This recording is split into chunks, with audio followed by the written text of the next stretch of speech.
that my mind fills up into a creature, and it haunts me somewhere much deeper. Anxiety, filling up every space, no privacy.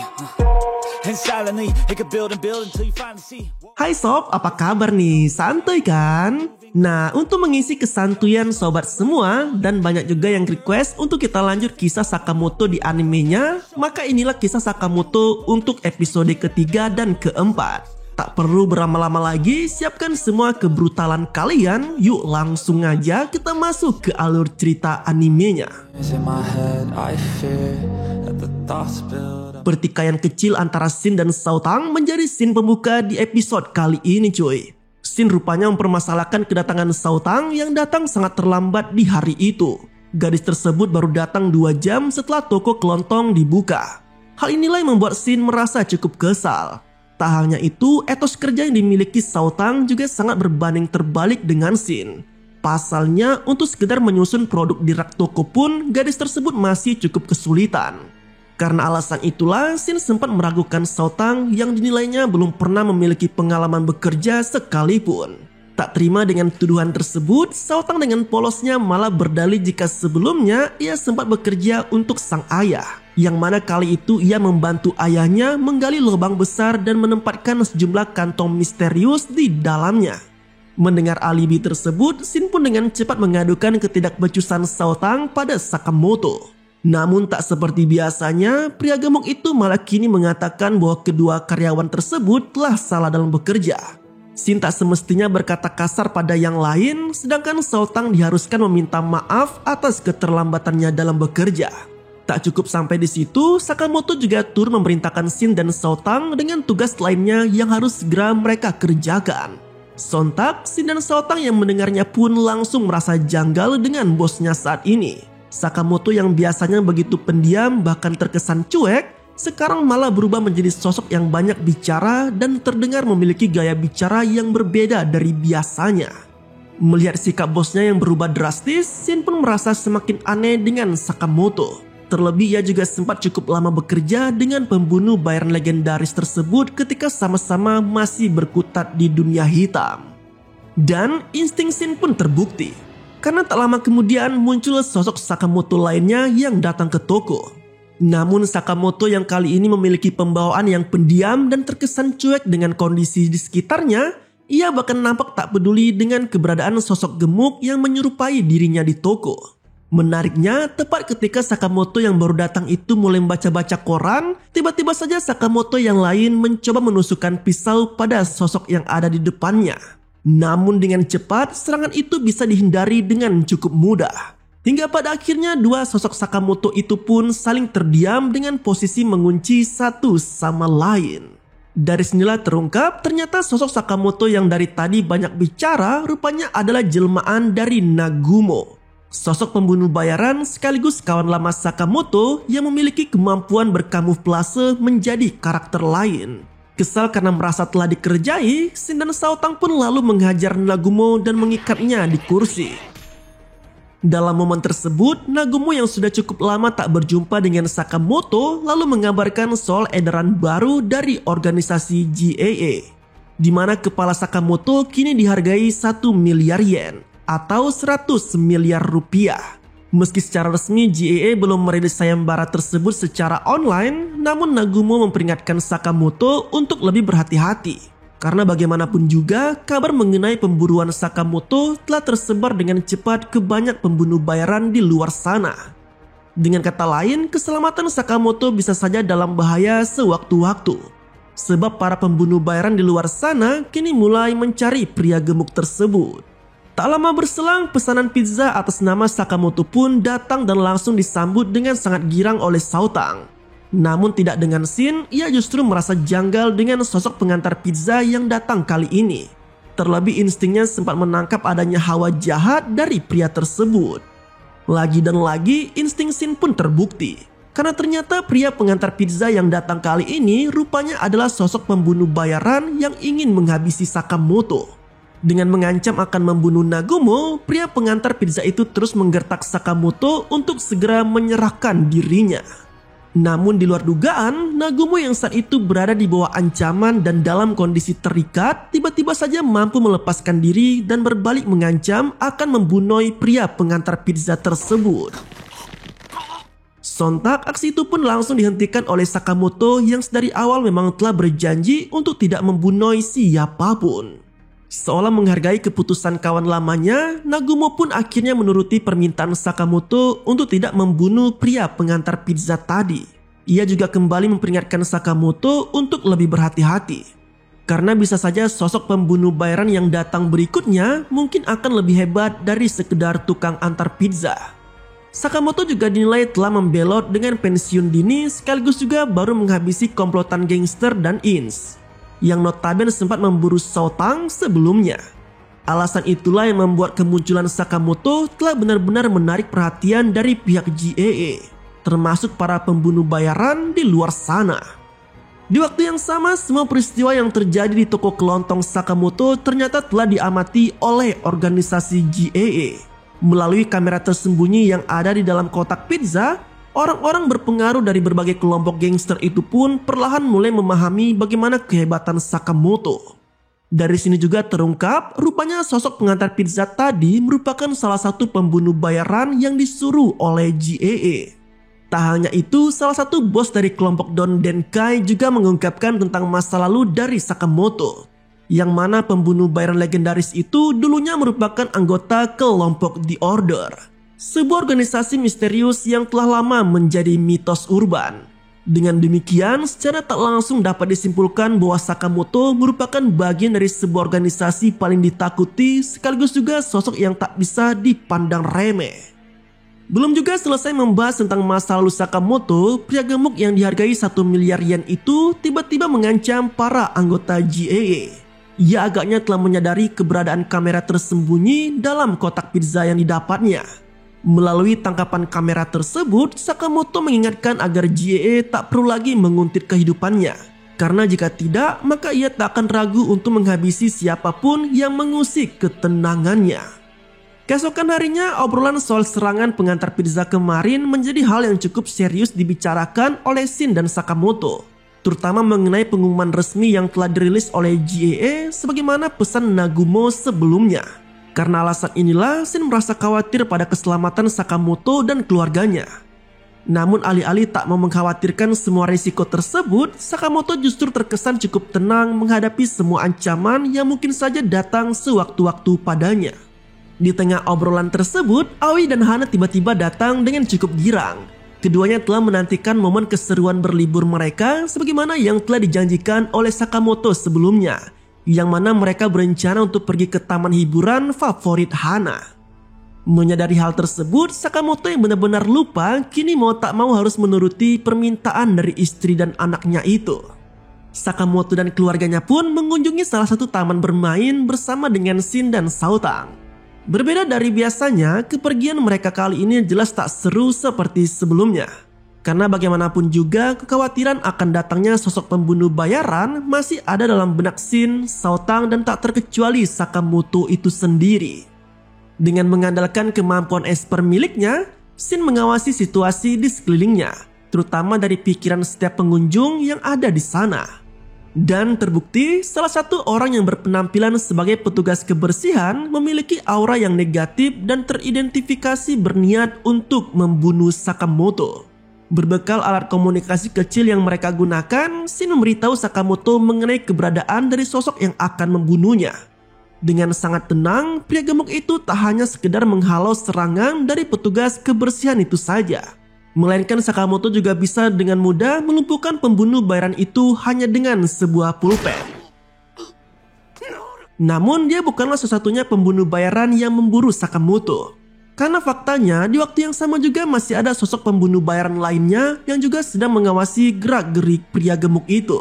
Menariknya, sosok yang juga sempat ikut dalam pertemuan JAA tersebut juga telah mengetahui profil dari Sakamoto dan Shin, termasuk kemampuan sang esper dalam membaca pikiran dan aura dari orang-orang di sekitarnya.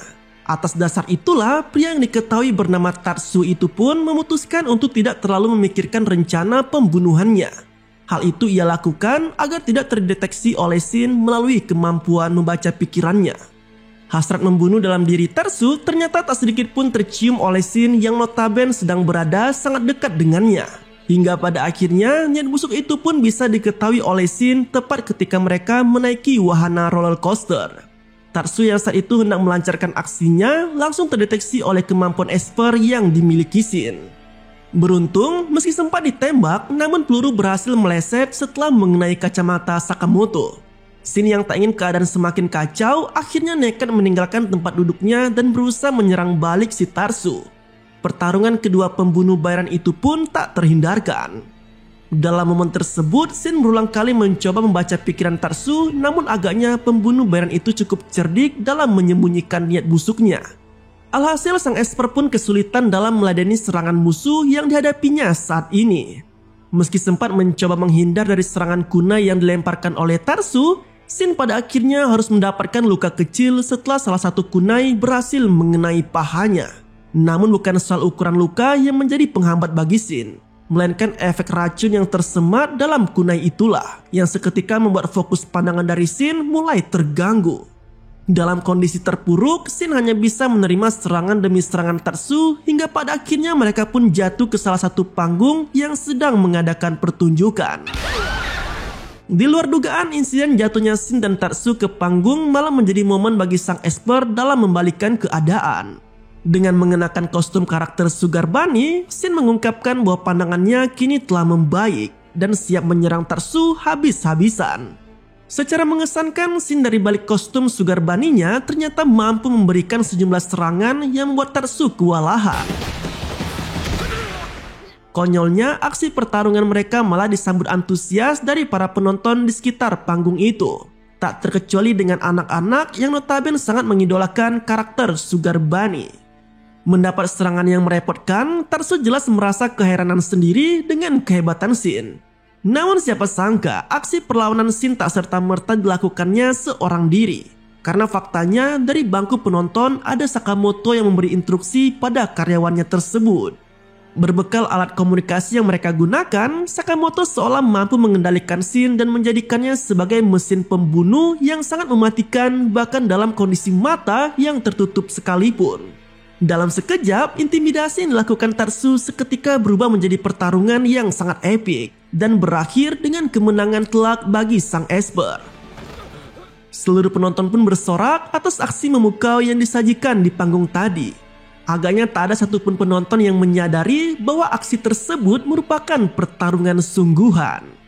Namun siapa sangka, aksi pertarungan antara Shin dan Tatsu sedari tadi ternyata telah diamati oleh beberapa pembunuh bayaran yang lainnya.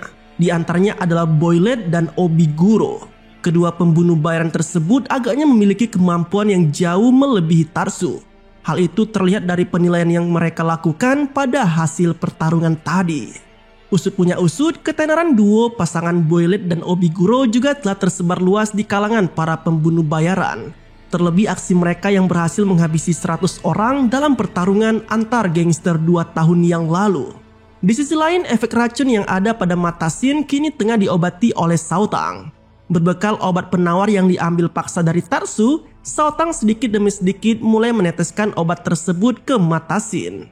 Di momen itu juga Sakamoto turut menginterogasi Tatsu terutama terkait pihak yang telah membayarnya untuk melakukan aksi tadi. Meski sempat tutup mulut, namun dengan ancaman dari Saotang, akhirnya Tatsu mulai mengungkapkan semuanya. Dalam pengakuannya, Tatsu menuturkan bahwa dirinya merupakan pembunuh bayaran yang disewa oleh sebuah perusahaan bernama Don Denkai. Salah satu sindikat yang memaksa para anggotanya untuk mengerjakan tugas secara individu sesulit apapun. Sedangkan ia sendiri mengaku jika sampai saat ini dirinya hanya seorang pekerja paruh waktu saja. Atau dengan kata lain, Tatsu sama sekali tak terikat dengan Don Denkai. Dan Tatsu juga merupakan anggota GAA sama seperti halnya Shin dan Sakamoto. Shin menuturkan bahwa GAA atau Japanese Assassin Association merupakan sebuah asosiasi yang mengelola para pembunuh bayaran profesional yang ada di Jepang. Dengan setidaknya terdapat 400 pembunuh bayaran atau assassin profesional termasuk dirinya dan Sakamoto. Adapun fungsi dari GAA sendiri tidak hanya sekedar menghubungkan para pembunuh bayaran dan klien saja. Tetapi organisasi tersebut juga turut menjadi wadah bagi sekitar 400 pembunuh bayaran profesional yang ada di Jepang.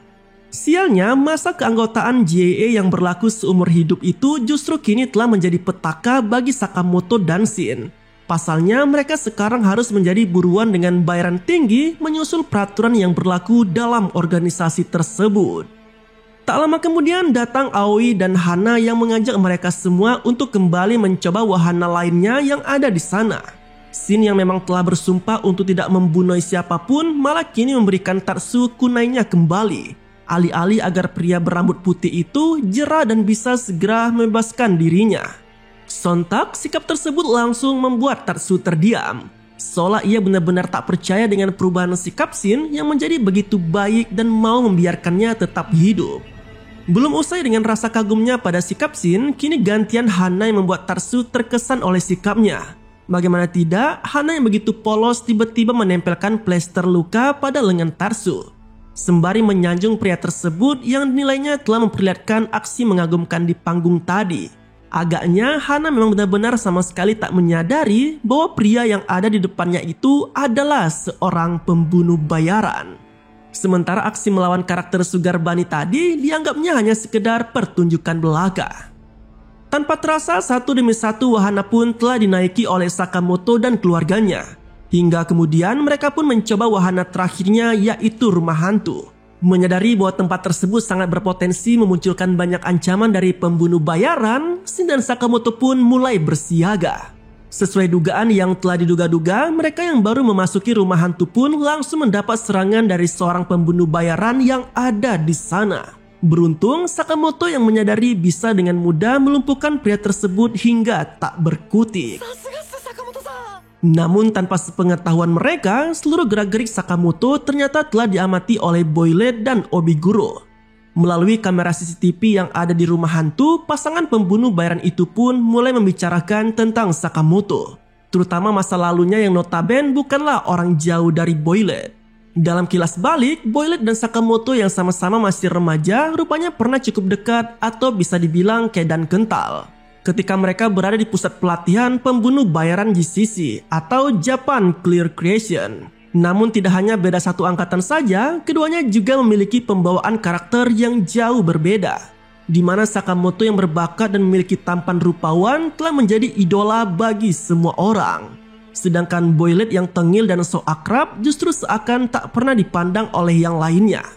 Karena alasan itulah, Boylet mulai mendekati Sakamoto semata hanya agar mendapat kepopuleran dari semua orang.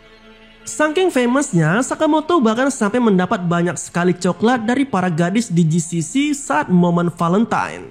Berbeda dengan Boylet yang malah tak dilirik sedikit pun oleh para gadis di sana.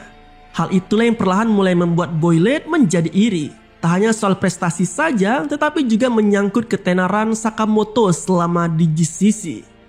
Kembali ke Sakamoto dan yang lainnya, kedatangan pembunuh bayaran yang menyamar sebagai zombie ternyata telah mewarnai perjalanan mereka di rumah hantu.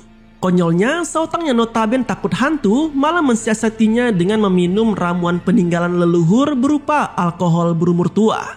Alhasil, ia pun mulai mabuk dan bersikap aneh tak seperti biasanya.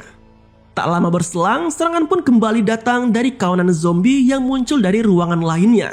Kali ini pembunuh bayaran yang datang dalam wujud zombie berjumlah sangat banyak yang seketika membuat Sakamoto dan yang lainnya menjadi kerepotan. Dalam kerumunan itu tiba-tiba muncul Boylet yang langsung melancarkan pukulan telak ke arah Sakamoto hingga menimbulkan ledakan besar di tempat itu. Dari ledakan itulah rombongan Sakamoto akhirnya terpisah, yang mana Shin dan Saotang berada di salah satu ruangan bersama dengan Aoi dan Hana yang tengah pingsan. Sedangkan Sakamoto kini harus berhadapan langsung dengan si Boylet. Konyolnya, Saotang yang tengah mabuk dan berusaha menggunakan teknik Drunken Fist atau jurus mabuk Tai Chi malah bisa dengan mudah ditumbangkan oleh Obiguro. Sementara Shin yang tak berdaya malah kini diikat di meja operasi dengan gergaji mesin yang siap menghancurkan tubuhnya. Obiguro yang sedang di atas angin mulai mengancam akan membunuh Shin dengan menantang Saotang melalui permainan buatannya. Dengan licik, Obiguro yang mengetahui kekuatan besar Saotang baru muncul saat panik, lalu menantang gadis itu untuk memukulnya setiap 10 detik. Atau jika tidak, maka Shin dipastikan bakal ia mutilasi. Bukannya terpancing untuk menyerang Obiguro, Saotang yang panik dalam kondisi mabuk malah menangis layaknya anak kecil yang sedang ketakutan. Di waktu yang sama, serangan yang dilancarkan Sakamoto ternyata tak sedikit pun berhasil mengenai si Boylet. Bahkan pembunuh bayaran itu justru berulang kali berhasil membuat si pria gemuk terjungkal dan sangat kerepotan. Merasa mampu mengungguli Sakamoto, Boylet yang sesumbar pun turut memperkenalkan senjata buatan yang ia sematkan di sarung tangannya, sembari mencoba menghidupkan kembali ingatan lama Sakamoto. Dalam memori lamanya, Sakamoto teringat momen ketika tengah melalui istirahatnya di kantin bersama Nagumo dan Boylet. Dalam momen tersebut, Boylet memperkenalkan senjata ciptaannya yang ia beri nama sebagai RDP atau Rocket Dynamite Punch. Sebuah senjata kecil yang bisa melesatkan bola-bola super yang dapat meledak ketika mengenai targetnya. Tak hanya itu, Boylet yang sangat antusias dalam memperkenalkan senjata buatannya juga turut membeberkan blueprint termasuk bahan-bahan yang digunakan pada senjata tersebut. Sialnya, Sakamoto yang masih mencoba mengingat memori lamanya malah kehilangan fokus dan alhasil ia pun bisa dihempaskan dengan sangat mudah oleh Boylet melalui senjata buatannya. Di luar dugaan, Sakamoto yang baru saja terkena ledakan dahsyat ternyata masih sadar. Bahkan pria gemuk itu pun turut mengungkapkan tentang ingatan lamanya yang telah kembali. Tak tanggung-tanggung, Sakamoto ternyata masih ingat betul bagaimana penjelasan yang diutarakan oleh Boylet di kala itu. Termasuk sejumlah bahan yang digunakan lengkap dengan komposisinya masing-masing. Dan episode kali ini pun berakhir. Nah, itulah alur cerita dari anime Sakamoto Days untuk episode 3 dan 4-nya cuy. Anime pendatang baru ini sangat menarik sekali untuk kita simak kelanjutannya. Jika kalian ingin kita lanjutkan episode yang akan datang, tulis di kolom komentar ya. Terima kasih telah menonton video ini. Sampai jumpa pada video selanjutnya. These ladies know that I'm sinning, and this is just the beginning. I'm closing in the night getting, there ain't no point in resisting. Living life like a dream, live it right, that's the thing. Every night got a team, I've been tied to the scene. Out on stage, here on screen.